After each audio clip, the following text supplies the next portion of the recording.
Hi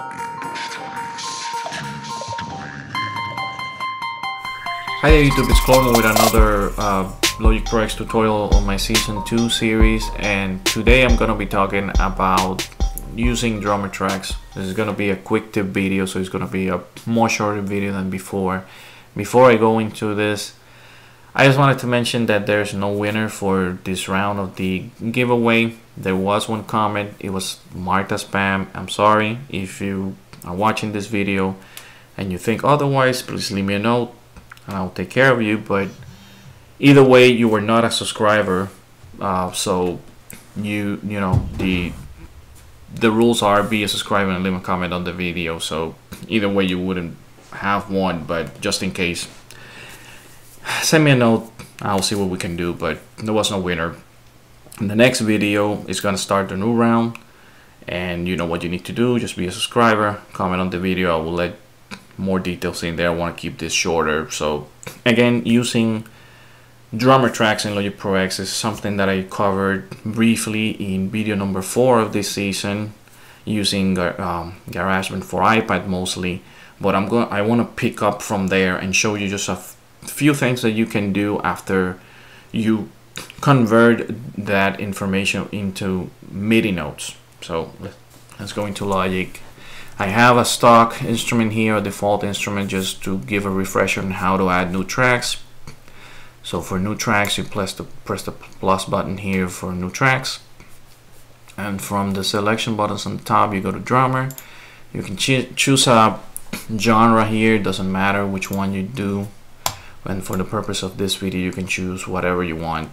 And then, as I explained in that other video, you have different settings. You can select different drummers, you can select different presets here that give you a set of different instruments and drum pattern, and then everything is editable from the grid and from the different sliders that you have to your right. But that's really very self-explanatory and simple to do. If you have never done it, you will get the hang of it pretty quickly, I'm sure. I'm just going to delete this extra. And where I stopped on that video last time was converting this into MIDI information.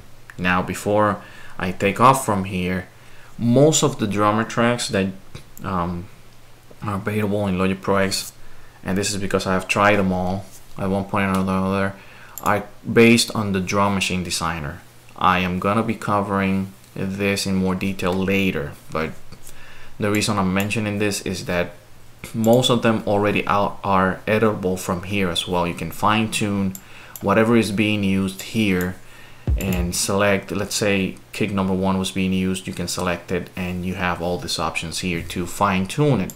Now, some of them I'm pretty sure that are also in Ultra Beat, and also when you export stuff from iPad into Logic Pro X, sometimes it doesn't convert it as a drum machine and instead does it as an Ultra Beat, because I guess the programming of GarageBand for iPad does not take into account converting and making a drum machine design. This is, at this point, I'm just speculating that, but I just wanted to make sure that you know that most of them are done with the Drum Machine Designer, because it's going to be important to know that you can fine-tune without having to do what I'm going to do next. But anyway, what I left on that video, on that video number 4 from this season, was that you can command click on your region or right click with your mouse and go to convert and convert to MIDI region, and then this information now becomes MIDI information that I can see in my piano roll, right? And this is important because then when I use collapse mode, I can see exactly what each of these note pitches or MIDI pitches are. So I can see that I'm using the kick number 2, the ride, the crash, all of that stuff. Now, that's the first quick tip, being able to see everything that you have, and then you can go ahead and copy this pattern. Let's say you like that hi-hat pattern only. I can copy this and then use a different instrument altogether, be it ESX24 with some drum samples or Ultra Beat, and then paste it into one of my hi-hat samples, and I get that pattern there with a completely different sample, and it's much more powerful, much more editable. The second tip that I wanted to cover real quick was that you could, with any other MIDI instrument that you recorded yourself or it's part of an Apple loop, you can also command click and separate those by note pitch. Notice that it's grayed out here already, but that's available from the MIDI menu.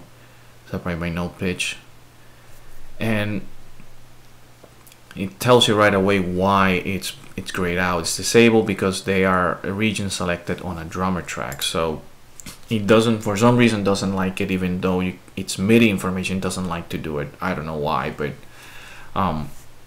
you can still do it. The way of doing it is that after you get converted to a MIDI region, you go down here to your piano roll, select everything, hit copy, and then let's say I use this